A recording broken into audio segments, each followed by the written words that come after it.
Hello বন্ধুরা, এই গরমে যতই আমরা আম পাকা খাই আর আমি চাটনি খাই, কিন্তু আম ছেঁচার স্বাদটা কিন্তু আলাদা। আর আজকে আমি সেটাই রেসিপি বানাচ্ছি। আম ছেঁচা আর আম ছেঁচা আমি কীভাবে বানাচ্ছি আপনাদের সাথে শেয়ার করছি।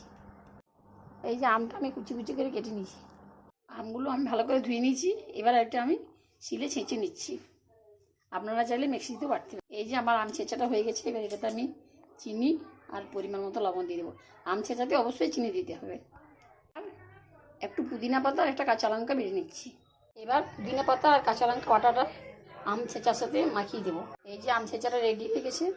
যদি কারো রোদে ঝোলা লাগে, রোদের লু লেগে যায়, খাবার খেতে ইচ্ছে করে না, অরুচি হয়েছে, তাহলে কিন্তু এরকম আম ছেঁচা দিয়ে ভাত খেতে পারেন।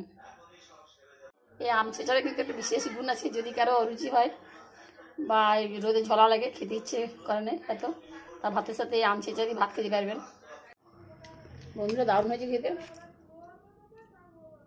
এতে পুদিনা পাতা আর কাঁচা লঙ্কা মিশাতে একটা স্বাদ আলাদা হয়েছে, দারুণ। আম ছেঁচাটাতে একটু পুদিনা পাতা আর কাঁচা লঙ্কা মিশাতে কিন্তু দারুণ হয়েছে, অসাধারণ স্বাদ হয়েছে।